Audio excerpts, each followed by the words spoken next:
So we are brand new to agroforestry. This is our first experimental test plot here. We're learning a lot. We don't really know what we're doing yet, but we're watching a lot of videos and reading a lot about the philosophies of it. And it looks like to me like it's time to do our first maintenance on this plot. So tools of the trade here, very simple. We have a foldable knife and we have some nippers. It's one of the beautiful things I like about this system is that once it's planted, pretty much everything else for years to come can be done with just these two tools until things get bigger and need a chainsaw. So just looking at it now, looking at it today, we have a very thickly planted tree row here. Lots of eucalyptus along with a lot of trees underneath. So flip this around. Our hope today is to start trimming this back because as you can see it is very full. And we have a lot of things underneath here that, well, yeah, they've been like this citrus tree right here. Get it? This little guy right there, as you can see, he hasn't had a ton of growth. He's sitting here in the shade. We want to open this up a little bit and allow those things also that we want to grow into the future to get a little bit of light. So what that means here is we're going to cut off some of these lower branches of the eucalyptus that are just full.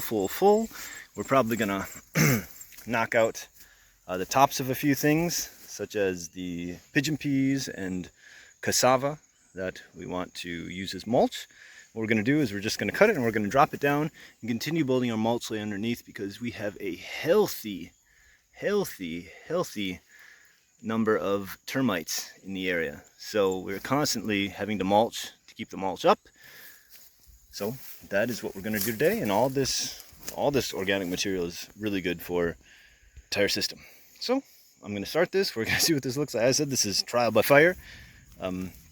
Nobody else around here is doing this, so we don't have anyone we can go and check it out. But hopefully, we're going to do what seems like it's going to be the right thing for the system in this next phase, and hope that we're making the right decisions. But if not, knowing that, look, it's going to recover. We're going to have another chance at this, and we have 2 more test plots there that will depend on what we learned from this one. So we'll give it a try. So we're going to get right into this jungle here. As you can see, we have mulberry, we have this eucalyptus, we have, sneak underneath here, we have a bit of cassava. As you can see, this cassava is tiny compared to some of the others around, but that is because it is hidden under here. So we're going to cut this back a little bit. I want the eucalyptus to continue to grow high and straight, so we're not going to top that. We're just going to cut off some of these branches underneath here because also you can see these beans that were planted here are almost completely in the shade. And we still want to be able to get a few crops off of those, so just go in here. We'll start nipping some of these off. And what we're going to do is we're going to try to organize them here, just lay them down as mulch. We'll take a few more of these off. You see here. Awful clippers. I need to get myself a little sharper one, it seems. But we will do that. And we're doing this. We're going to plant a few more things underneath here, but we decided to trim this down first so that we're not covering up little plants, or if there's something heavier, knocking them down. And then we'll go back and reorganize a little bit. So I'm going to keep working on this, and I'll come back when we have some results. All right, I finished the maintenance on this first row, so let's take a look and see what a difference we made. So looking at the same row here, taking out most of the lower branches of the eucalyptus here, really trimmed it up to allow more light in. The thing I'm most worried about in this area right here is that we have these native hardwoods next to the eucalyptus. We're not sure which of these are going to grow better in this area. We'd love the native hardwood to grow up in the future, but it was kind of getting stifled by the lower branches, so we want them, because they're also, both of these trees would be considered emergent trees, although you can see one emerges definitely more quickly than the other. But we wanted to give the other one a chance. And now we'll go back to this citrus tree that we had looked at earlier. That was all pretty much completely in the shade. And now it's going to get some beautiful morning sun along with the jackfruit tree. We've got our lychee trees here are going to get a bit more light. That should really help them. And plus, all these eucalyptus branches down here have made a beautiful mulch. Here we have this native hardwood. Want him to grow up a bit. And then also, oh, here we go, coffee. Love the shade, but again, we want to give them at least a little bit of light here. And I'm pretty excited because, where did I find that? over here somewhere on one of the along one of the banana trees. Oh, and I covered it up, but there it is. There is a native hardwood that we planted from a seed. So that's pretty exciting. Not a lot of those around. That's a chamfuta tree. We had gotten a few seeds. I plunked a few in here just to see if anything would grow, and it looks like they are. So that's exciting. We're going to take some of these banana trees down in the future. I'm not going to do it quite yet. They're still growing up, but that will also give us a lot more material for mulch. As you can see, trimmed up these eucalyptus gives, again, chance for this mulberry tree here, for the that's a lemon tree. Here we've got this is doing really well. That's a Cassia nitrogen fixing tree, also in the Senna family.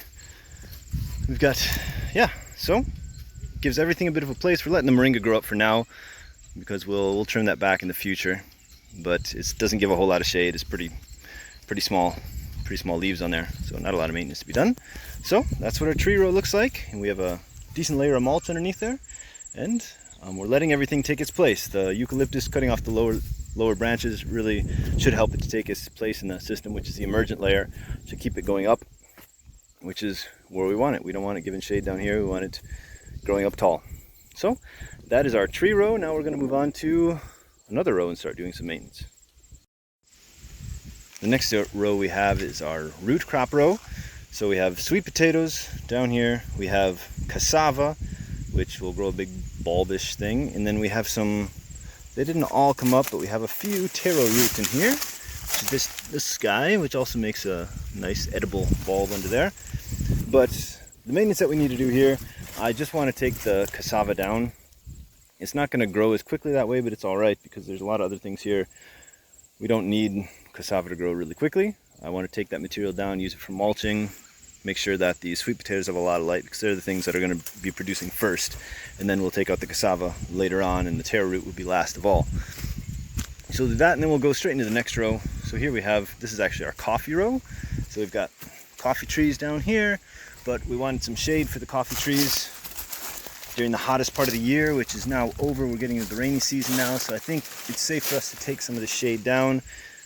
We have pigeon peas, we have cassava.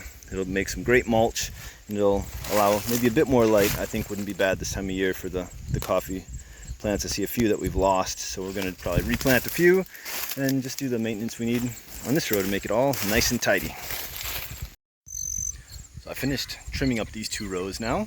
As you can see, there's quite a bit difference. Let me flip. So we've taken the cassava. It's actually, I wish I could say I planned this because it was smart planning, but it was just kind of luck. I think it was really good that we had our root crop row here right next to the coffee row, because the root crop row has a living mulch. You don't have to worry about that. And the coffee would need the most mulch because it was coffee and then some quick growing annuals that we put in there. So what we were able to do is we were able to cut off the cassava here, which is an interesting plant. So you can see I knocked it down, kept the tops above the sweet potatoes. And what's going to happen now is it's going to branch out here, and it'll have more lateral branches, and it'll slow down the tuber growth, but that's all right because we won't be taking these out for a while anyway. And then on this side, we took the tops of these cassava and we use them for mulch here. Cassava is quite highly nutritious, so that should work really well here. And then we also topped off the cassava here and the pigeon peas, the lentils. So these will they'll do the same thing. They tend to grow quite lanky, as you can see over there. Those are quite lanky lentils. And by knocking them back like we have here, seriously, you see there's no leaves on there, but give it a week and it's going to be coming out like this. Branches, a lot of lateral branches will come out of there. It'll make it much more bushy, which is actually what we want here, because look at our coffee is tucked in nicely underneath here. In the system, honestly, it's pretty awesome because we've had very little attrition. Some of the plants don't look great. They've have some burns on the leaves, but that's not uncommon. We planted them obviously in the hottest time of the year into a zero shade environment, which coffee does not love. But these quick growing things grew up fast enough to give it some shade. And I think in this whole row, I think there's something like 40 plants, and I think we lost 2. So I'm very happy with that. That's far less than we've had in other systems. So yeah, So another tree row here that I'll do a bit of maintenance on, and then we'll do the maintenance on these veg rows here. And that should look significantly different. So we're going to take those down, put a lot of mulch down, and get ready to plant some new things in there.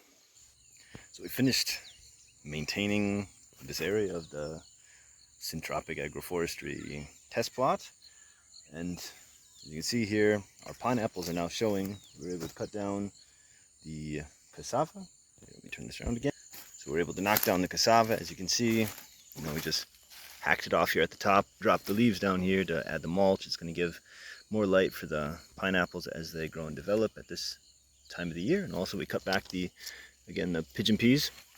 Now the Cassava in this row, look, I cut them way back, knowing that it's definitely going to reduce the tuber size and speed of maturing, but honestly I'm not worried about it because we're not going to take the tubers out of here, because the way we planted them in between the plants, we'd actually damage the pineapple plants to get them out. So really what we're going to do is use the tubers as a reserve of nutrients, because the Cassava plants are really good at soaking up nutrients from nutrient poor soils and concentrating them. So it's actually going to work for us very well, I think. In this row here, we just really whacked back the pigeon peas, laid them down as mulch, makes beautiful nitrogen rich mulch. So I think that's really good. We're actually going to go in here and we're going to plant some corn in here. And then, let's see, the one row we didn't maintain yet is this one here. We're going to leave that in the ground. It's overgrown cilantro. And we are going to get that out in the next few days and plant some beans in there. And then we maintained our last tree row here too. So cleaned it up, brought some of the low branches off of the eucalyptus and the mulberries to give a bit more light down there. And it's really, yeah, it's looking pretty good. So our jack beans that we cut off, look, we've trimmed these things down several times already, and look, they're coming back. They're so vigorous, adding lots of nutrients to the soil. We companion planted 3 different crops with our tree rows. We tried jack beans.